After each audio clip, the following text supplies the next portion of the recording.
Good morning, everybody. And my talk will be somewhat in a very similar area to the previous talk. And I'm very thankful also for Professor Meg to his morning talk, because he introduced a lot of concepts which I would like to build upon my my presentation.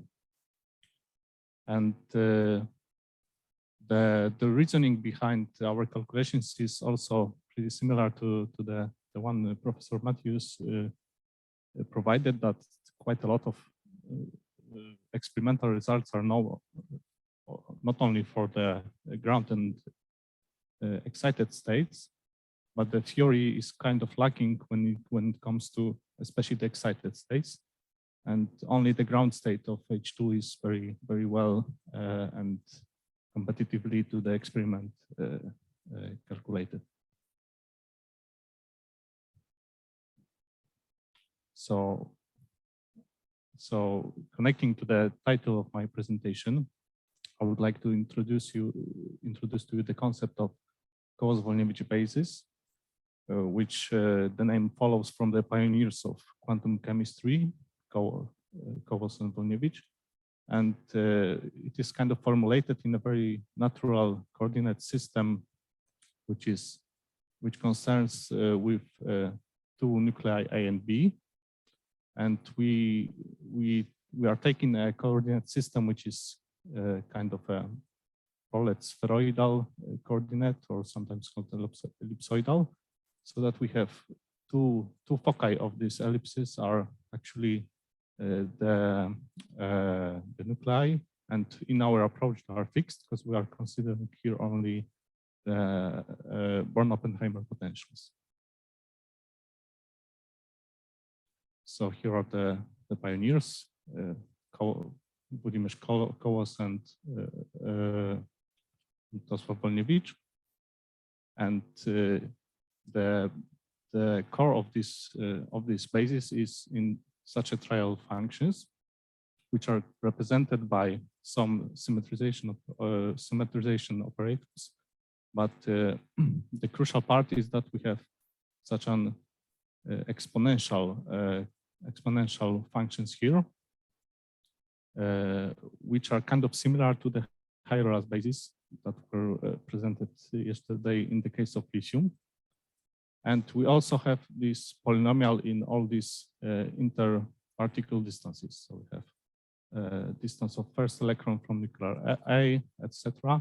But what is the crucial part about this basis is that we also have this interelectronic correlation built in. So this is an example of explicitly correlated basis, because the dependence between electronic distances present already in the basis functions. So if we look at every element of this basis, we have essentially four parts. So we have this exponential part, which is of sigma plus symmetry, which means that it is cylindrically symmetric with respect to the rotation around the nuclear axis.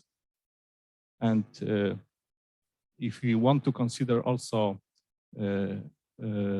states of other symmetry, which is characterized by lambda, which is angular momentum projection on top of the internuclear axis, we also have somehow to enforce this symmetry by premultiplying with some kind of angular factor, which forces the correct symmetry. And one thing to note, that this basis, in contrary, for example, to the very common Gaussian basis, is actually parameterized in a very compact way, because we have actually only 4 parameters. Usually we don't use, we put this parameter W1 to 0, and we have some 4 parameters which are common among all the basis functions. So we have some kind of polynomial which is which can have some arbitrary powers of these interparticle coordinates, and those powers, those polynomials which can enter basis, are usually characterized by this condition, so that we choose a priori some omega, which is an integer number, and whichever combination of these powers satisfies this condition can enter our basis. So this is the recipe for enlarging our basis of trial functions. So we parameterize our basis by this omega parameter and only 4 nonlinear parameters. So we have only 5 parameters which characterize all the bases. And this is in contrast, for example, in Gaussians, we would have to use 5 parameters times the number of functions. So this is, once again, let me emphasize that this is a very compact parameterization. So just for the reference, if one wants to enforce also other symmetries of the states under consideration, one would have to include those angular factors. And the interesting part is that actually for the case of delta and phi symmetry, which are also for the case of delta and phi symmetry, we would have to include 2 types of such angular factors. And this is probably known for the people dealing, for example, with calculation in atomic case, that in helium we also have to include two factors for calculation of d and the f states. But it is sometimes not so trivial, and even Wolniewicz himself, in his calculations of delta states, actually missed one of these angular factors. And this was actually, he explicitly writes that it was Professor Jeziorski who pointed out that the inclusion of the second angular factor in the basis of this kind might correct his results, because he performed calculation for a few delta states and he observed quite a large discrepancy. And as was proven by Professor Jeziorski, that inclusion of this factor should construct a complete basis set. And actually it turns out that inclusion of this factor lowered the energy by something of order of inverse centimeters, so quite a lot. And the point is that if we were to use only one angular factor, we would converge even with very big bases to some limit, but this limit would always be too high with respect to true variational minimum. Okay, so the defining core of the Kolos-Wolniewicz basis is this exponential part, and this basis is also very general in the sense that from special cases of this basis we can recover a lot of important special cases, such as James Coolidge basis, which carries just one parameter, so it's even more compact parameterization of the basis. And it was actually James Coolidge in 1933, I believe, calculated very accurately the dissociation energy, which was also presented in the morning talk. And in special cases of this basis, we can also represent such cases as Heitel-London case, where we have two electrons on 2 different nuclei. So this is kind of the way we would like to have in the dissociation limit, right? Because we have electron 1 on nuclear A and electron 2 on nuclei B. Right? So in the dissociation limit are on two other nuclei, and also we can represent purely ionic contributions. So we have 2 electrons sitting on one of the nuclei, in this case A. And if we can also use arbitrary combination of these 4 parameters and represent very well all the more complicated configurations we would encounter in excited states. So when we have such a basis, we have to deal with integrating such a basis functions over electronic coordinates. And as was mentioned yesterday by Professor Pochucki, that if you use explicitly correlated bases, then the price you pay is that the integrals are usually hard. So this was a few years worth of hard work, mainly by Professor Pochucki, and this problem now is essentially solved. So from this master integral, if we know how to calculate it, we can, by differentiation with respect to these nonlinear parameters, we can generate also such a kind of integrals which carry also some powers of these interparticle particle distances. And the crucial thing is here that virtually all of the matrix elements we encounter when constructing our expectation values can be represented as a linear combination of such integrals. So now we know we have the recipe to construct integrals of this type very efficiently in a recursive manner. And from these integrals, we can now construct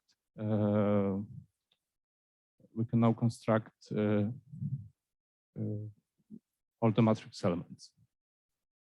So 2 years ago, we also did some crazy numerical project, and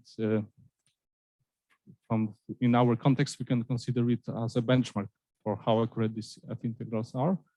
And we observed purely numerically how small the splitting is between the ground state and the triplet Ungerade state, which is anti-bonding, and they dissociate to two neutral hydrogen atoms.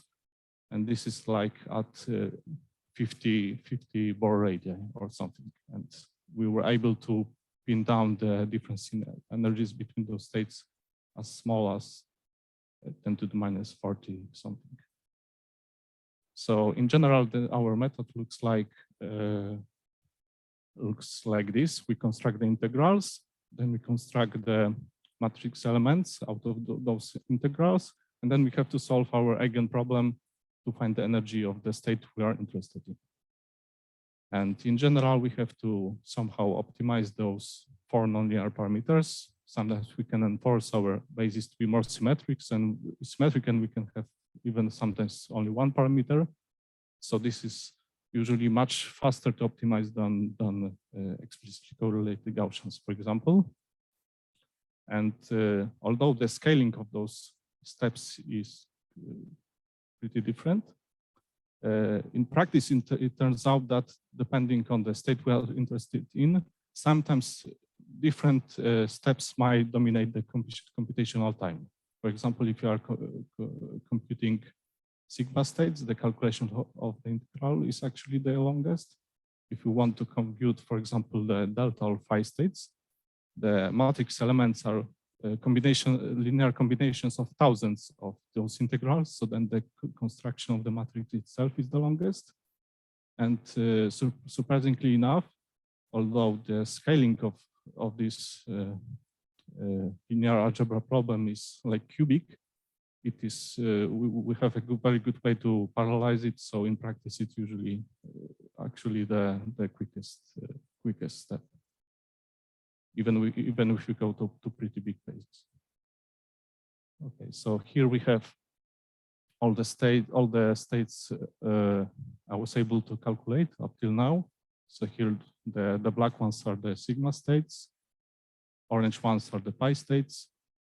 Those are delta and phi, and the plot is pretty cluttered, but that was my intention because I believe there is something close to 100 potential curves in here. Yeah, so you can also notice that some of them are only calculated now only up to 5 Bohr radii, because the vicinity of this minimum is actually of most importance. So this is just a practical decision to prioritize this part of the Born-Oppenheimer curve for now. So in general, if we think about such a potential curves, they follow what was mentioned by Professor Mark in the morning, that they follow from the united atom limit, where we start with merged nuclei into one. So we have some kind of some isotope of helium usually, and then we go from helium, we go to some dissociation limit in the infinity, and this is qualitatively usually represented by so-called correlation diagrams, from which we can infer that if we start, for example, with F character of the F states, which is a single excited state, where one electron is in one state and another one is in some NF state, then we can follow how this character, this singly excited character, would connect to the dissociation limit. So what we can read from this correlation diagrams is that this implies that if we look at the absolute ordering of different levels, we see that if we are interested in, let's say, 10th eigenvalue, then we look what is the 10th eigenvalue at the united atom limit, what is the 10th eigenvalue at the dissociation limit, and in almost virtually every case, they are of different character. So this implies that somewhere in between this character of the single excited character must change from F to P or something like that. So somewhere in between the united limit and dissociation limit, we would observe anti-crossing between such curves usually.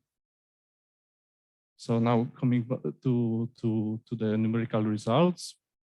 Here I wanted to present the pi state C ungerade singlet, which is the, I believe, Lyman band connected with ground or Werner, I'm not sure.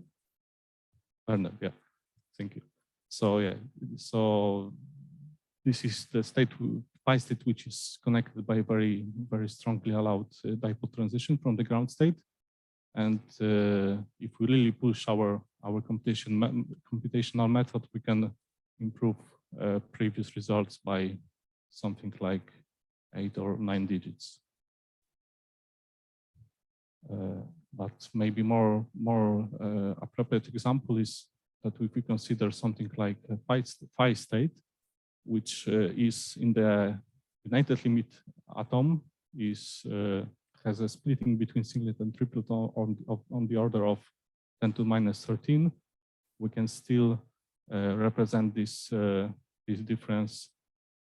Yeah, we can still see this very tiny difference between singlet and triplet state of this symmetry. And since we are also interested in some of the higher excited states, here I will also stick to the pi symmetry. There is actually not much of the literature to compare, and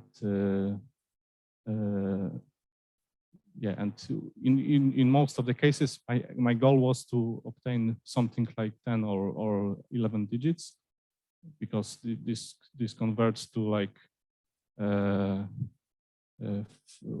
something like 1 part in 1 millionth part of the inverse centimeter, and this is usually enough for all the practical purposes actually. So we can see that if we compare to some the only actually available method for some pi state, that if we even consider our basis, which is of a similar size, we already have converged to something like 6 or 7 digits with comparison to the other available results. So in general, from all those states I have shown you, I believe more than half are calculated for the first time. So we can also calculate some interesting expectation values like mass polarization, which essentially tells us how much the electron 1 and electron 2 correlate between each other. Yeah, but maybe also some more interesting example of dipole polarizability, which is a second order property. So here I have fixed the photon momentum to frequency doubled and the YAG laser, and we can easily obtain like I believe 10 digits or even more for polarizability. And also in this single reference state picture, I have also been able to calculate diagonal adiabatic correction for a few of the sigma Gerade singlet states, and also compared my results to Wolniewicz. He actually was usually quite correct, at least up to 1/100th of a centimeter. So to conclude,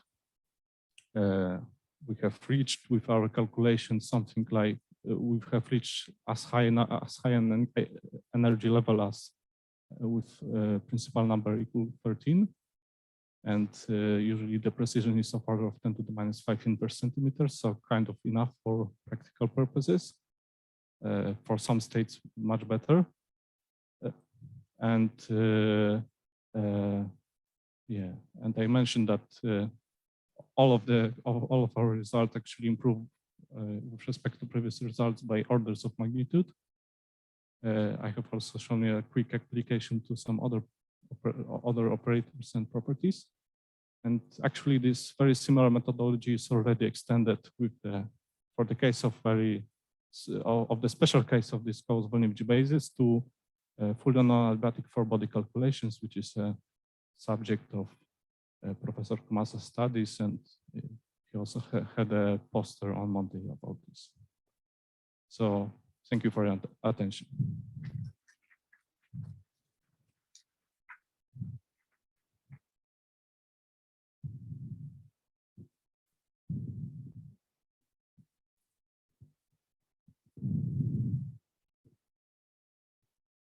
Hi. I just had a naive question from an experimental point of view. Yeah. Have you improved the time of calculation, and also can you tell us, can you estimate the number of computation hours you use now to reach this asymptote or whatever? Okay, so as you can see, I have to prioritize some points on those curves because I have limited computational resources. Because in general, this problem is like very easy to parallelize. I can put every single point on a different machine, every state on a different machine. So I'm just limited by the number of computers I can use basically. And the computation time, it would be nice to, so the one limitation I would say kind of fundamental in the construction of matrix elements, because basically this follows from the unique transformation between Cartesian coordinates to ellipsoidal. So if I have this, like for example, kinetic energy operator is like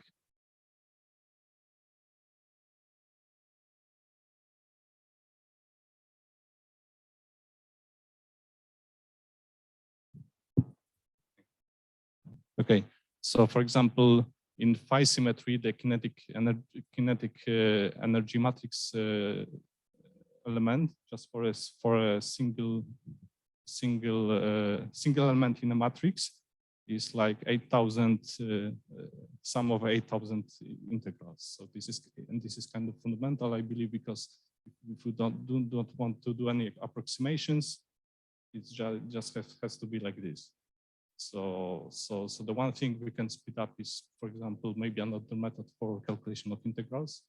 For some special cases, we also have analytical formulas, but in practice, it's sometimes actually better to calculate them recursively.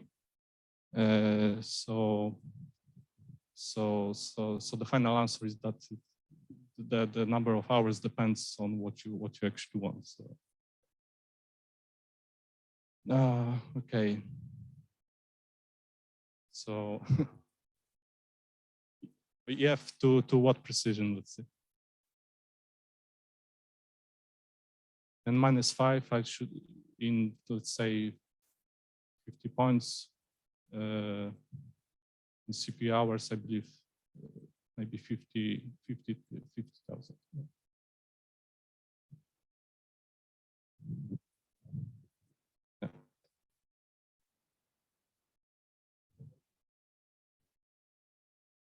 Okay, so could you comment on the linear algebra you use? So the linear algebra package you use, multi-precision, is it parallelized or you've written that, or Yes. any experience if you could share it? Thank you.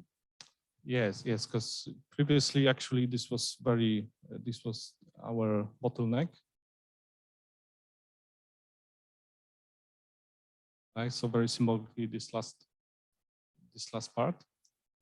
And we actually now I'm using a few different solvers for this part, because one solver is proven mathematically that from this solver I can also infer to which eigenvalue I have converged. So sometimes it's also useful because we can have like two states which are virtually a single centimeter apart in very excited in those very excited manifold. So yeah, I'm basically using my own implementation of ascent factorization usually, but sometimes I resort to like some deflation methods, which also allow me to obtain, let's say, neighboring eigenvalues. So this linear algebra part we usually do in quad double precision, so it is octuple precision. Yeah. Because in those bigger bases,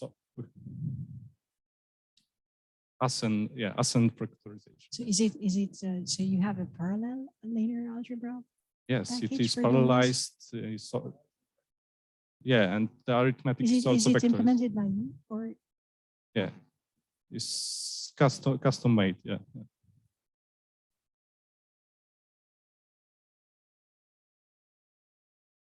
And it's free to use. Yes.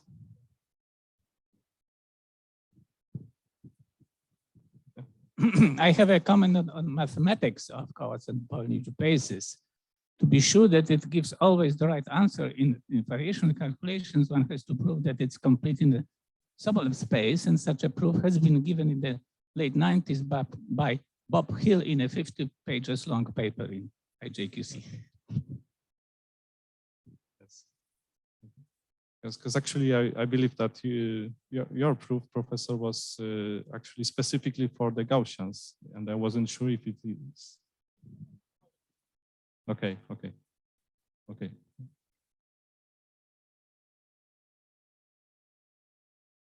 Okay, thank you. Let's thank you. Oh, one more question. One last question. So you mentioned in the correlation diagram that all these curve crossings. So at some point you have to decide how to call the states once it has passed the crossings. And can you just say a word how you do this? I don't have to call them, so it's not really my problem. So from my point of view, what matters is the absolute ordering of the eigenvalues, right? Because I have a full Hamiltonian, and I always look for the nth root of the Hamiltonian matrix. And I can infer that it has, at a minimum, let's say, it has like some single particle character. But if we go to like R = 5, then there's an interaction with doubly excited states. So it's hard to tell really what the character is, and the single particle, single excited character is really not meaningful. And then eventually you go to the well-defined, usually dissociation limit, which is once again very well described by a single excited orbital character.